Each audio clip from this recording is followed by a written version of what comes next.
Because when your heart finally says, God, if you give me one more chance, I'll use it for you, He listens. He always listens. Because that's the kind of surrender that moves heaven and shakes the earth. Grace like rain, it pours, it pours. The love so wide, it's more, it's more. You lift me high, you heal. You may not have long hair. You may not lift city gates. You may never kill a lion with your bare hands. But there is a Samson in you. Because like Samson, many of us were born with strength. Strength that looks different. Strength of mind, strength of spirit, strength of creativity, of leadership, of passion, of potential. But like Samson, many of us have also lived unguarded, unaware of how powerful our temperament really is, unaware of how easily our environment can twist our emotions, unaware that the gift we were given, if left unchecked, could lead us to destruction. In today's world, Samson's story isn't rare, it's everywhere.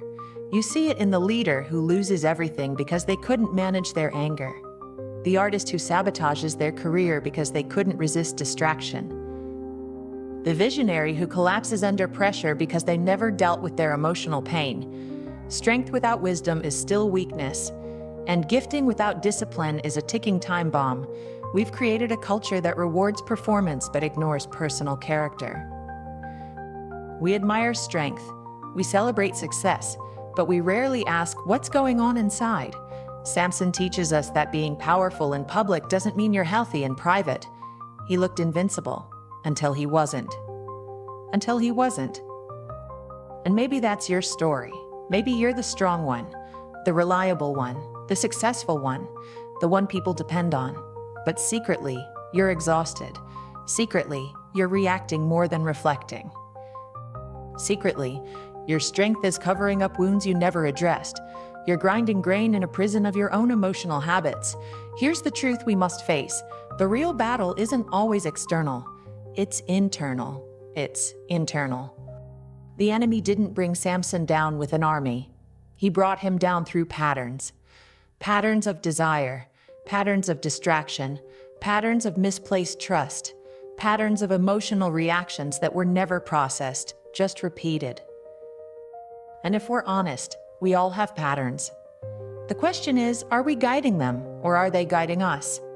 Because your temperament isn't the problem. Your emotions aren't the enemy. Your fire isn't a flaw. They're all part of your design, but fire, when uncontained, burns. When guided, it warms, it builds, it empowers. The goal is not to change who you are. The goal is to guide who you are. Just like Samson, many of us have powerful qualities: boldness, passion, intensity, focus, empathy. But without wisdom, those traits become liabilities. Boldness becomes arrogance. Passion becomes obsession. Empathy becomes codependency. Focus becomes tunnel vision. That's why self-awareness is so vital. You can't just feel your way through life. You must guide your fire with truth, boundaries, and alignment with purpose. And you cannot do that alone. Just 10. Samson lived in isolation. He had no mentor, no guide, no accountability. And in the absence of community, his calling grew wild. We weren't designed to manage power alone. Even Jesus walked with disciples. Even kings had prophets. Even warriors need wisdom. So what do? We slow down. We reflect. We ask honest questions. Am I protecting my calling or just projecting strength? Am I building something eternal or just performing for applause? Am I painting? Am I painting applause? Am I protecting my... Am I reacting from wounds or responding from wisdom? Samson didn't ask these questions until it was too late. But you don't have to wait. You can reflect now. You can choose now. You can guide your temperament now, before the storm hits, before the pillars fall, before the enemy laughs. Because the Samson in you doesn't have to fall. He can rise. She can lead. They can learn. We can be strong and wise, passionate and discerning, gifted and grounded. It starts with surrender, not to weakness, but to guidance. Let the story of Samson not just inspire you, let it instruct you, not with shame, not with shame, but with clarity, not with fear, but with freedom. You are powerful. You are called. You are set apart. But none of that matters if you let unguarded emotions write your story. Guide your fire. Protect your gates. Surround your strength with wisdom. And remember, you don't need to change your temperament. You need to train it. Because when fire is focused, it becomes unstoppable. Oh, your grace like rain.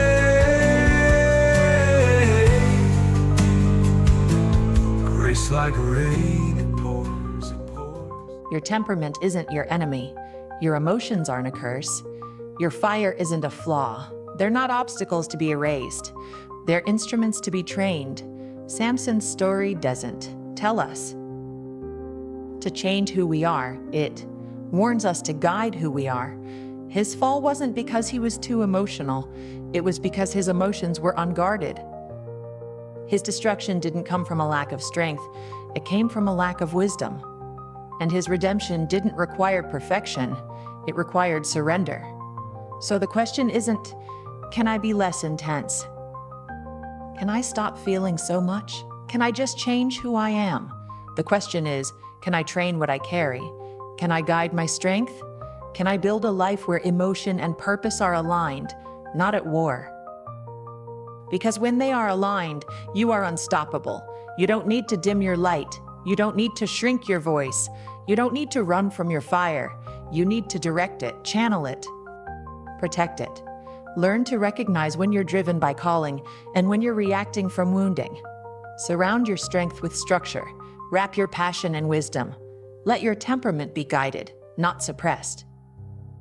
Because at the end of the day, this story wasn't about Samson's hair. It was about his heart. A heart that had to fall to finally understand what it was made for. A heart that had to break before it could beat for something bigger than itself. And if you're watching this, maybe your fire is still burning. Let it burn, but let it be guided. Because you weren't just born to be strong.